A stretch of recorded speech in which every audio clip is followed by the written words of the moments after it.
दोस्तों, यह सृष्टि रहस्यों से भरी हुई है। अगर हम ध्यान दें तो हर देश में एक से बढ़कर एक रहस्य मौजूद है।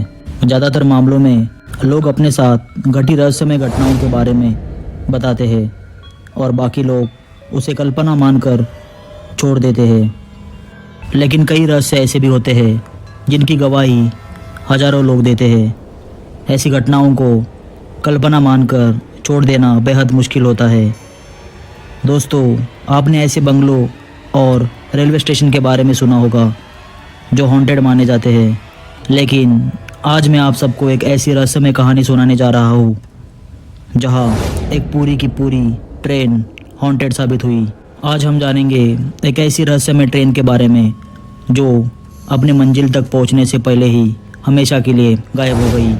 दोस्तों, यह समय है 1911 का, जब दुनिया में काफ़ी सुकून और शांति थी। लोग अपना जीवन खुशी से व्यतीत कर रहे थे और सभी देश प्रगति कर रहे थे। लेकिन उस काल में कई ऐसी रहस्यमय घटनाएं भी हुई जो आज एक बड़ी पहेली बनी हुई है। 1912 में डूबा आरएमएस टाइटैनिक के डूबने से एक साल पहले इटली के जेनेटी कंपनी ने एक ट्रेन का निर्माण किया। यह एक रेलवे कंपनी थी जिसने उस समय ट्रेन का एक नया मॉडल बनाया था जो यात्रियों को लग्जरी सुविधा देने के साथ साथ जल्दी अपनी मंजिल तक पहुंचा सकता था। जेनेटी कंपनी ने घोषणा की कि वह ट्रेन अपनी पहली यात्रा में 100 लोगों को फ्री राइड देगी।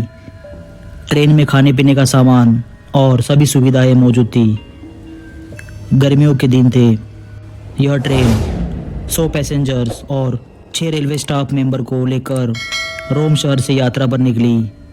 लोग हंसते खेलते अपना सफ़र एंजॉय कर रहे थे और ट्रेन का माहौल बहुत बढ़िया था।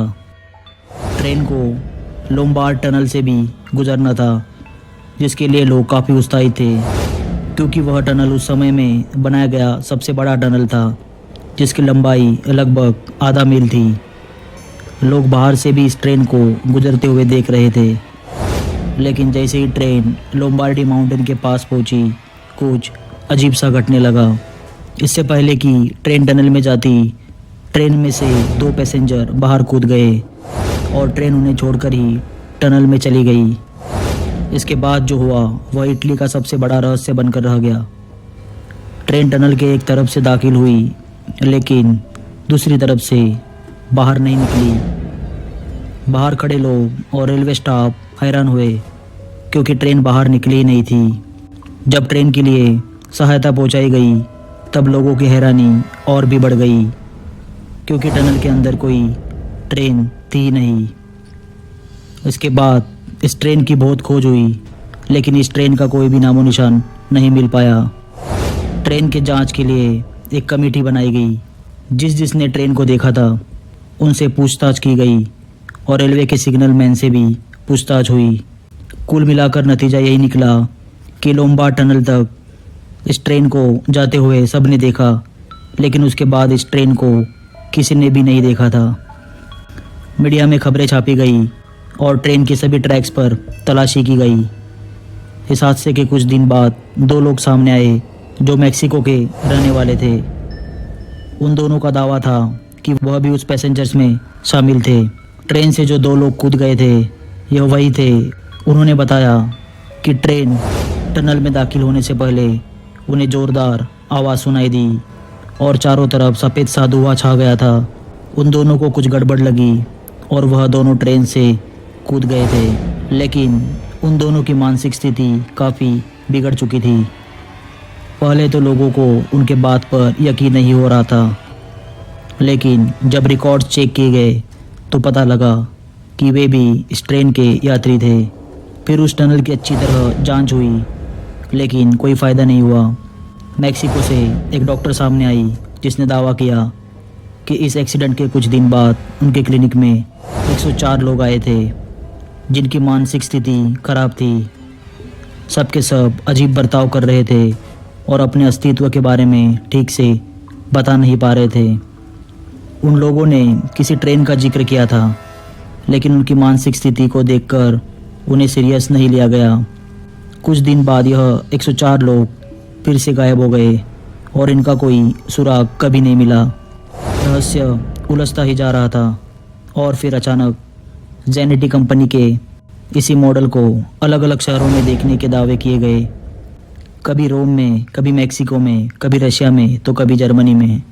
यहाँ तक तो बात ठीक थी, लेकिन 1911 के करीब 71 साल पहले सन 1840 में जेनेटी कंपनी के इसी ट्रेन को मैक्सिको में देखने का दावा किया गया। 1911 में जेनेटी कंपनी ने इस ट्रेन का मॉडल पहली बार बनाया था। ट्रेन 106 मेंबर्स को लेकर चली थी। जो 2 लोग टनल के पहले ट्रेन से कूद गए और उन्होंने आकर बयान दिया, यह सभी बातें सच है। वह 104 लोग जो डॉक्टर के क्लिनिक पहुँचे, उनका कोई पता नहीं चल पाया। ट्रेन टनल में दाखिल हुई और लोगों ने उसे दाखिल होते देखा, लेकिन ट्रेन दूसरी तरफ बाहर नहीं आई। यह बात भी सच है, पर उसके बाद ट्रेन आज तक नहीं मिली। इटली के रेलवे डिपार्टमेंट में यह सारी जानकारी आज भी मौजूद है। टनल में जाने के बाद ट्रेन के साथ क्या हुआ, यह एक रहस्य है, और इटली का यह रहस्य दुनिया के सबसे बड़े रहस्यों में से एक माना जाता है। उम्मीद करता हूँ आपको यह वीडियो पसंद आया होगा, और अगर अच्छा लगा तो कमेंट करके ज़रूर बताइए। धन्यवाद।